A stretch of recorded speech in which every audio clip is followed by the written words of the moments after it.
Hello दोस्तों, आज बात करते हैं एक ऐसे वीर की जिसकी कहानी सुनकर आप दंग रह जाएंगे। यह कहानी है मेजर शैतान सिंह की, जिन्होंने -30 डिग्री की हाड़ कांपने वाली ठंड में 120 जवानों के साथ मिलकर चीन के 1300 सैनिकों का काल बन गए थे। रेजांगला का चमत्कार, 120 बनाम और 13,000। साल 1962 भारत चीन युद्ध।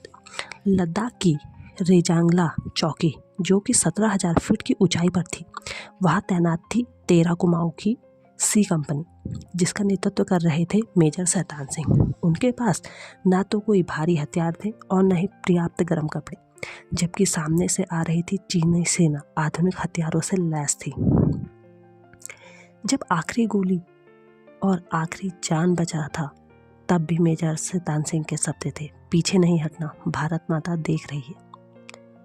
मौत का सन्नाटा और हमले की शुरुआत। 18 नवंबर की सुबह बर्फीले तूफान के बीच चीन ने धोखे से हमला किया। दुश्मन की संख्या 2000 से ज़्यादा थी और मेजर शैतान सिंह के पास सिर्फ 120 अहीर जवान थे। चीनियों को लगा कि वे आसानी से चौकी पर कब्जा कर लेंगे, लेकिन उन्हें नहीं पता था कि उनका पाला रेजलांगा के शेरों से पड़ा है। मेजर शैतान सिंह का एक बनकर से दूसरे बनकर भागते रहे, अपने जवानों का हौसला बढ़ाते रहे। उनके पैर और हाथ गोलियों से छन्नी हो चुके थे, लेकिन वह रुके नहीं।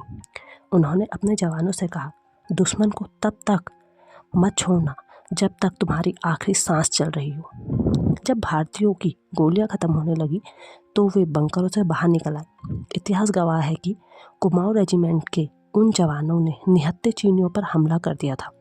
उन्होंने पत्थर और नंगे हाथों से चीनियों की गर्दनें मरोड़ दी थी।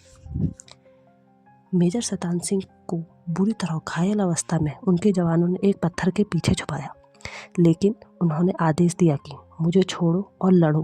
अंततः वह वीरगति को प्राप्त हुए। जब युद्ध खत्म हुआ और बर्फ पिघली तो मेजर का शरीर उसी पत्थर के पास जमा हुआ मिला। उनके हाथ में अब भी उनकी गन थी।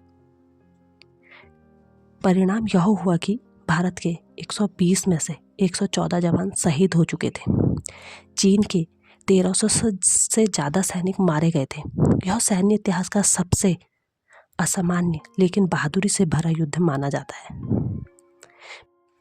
मेजर शैतान सिंह को मरणोपरांत परमवीर चक्र दिया गया। The moral of the story, संसाधन मायने नहीं रखता।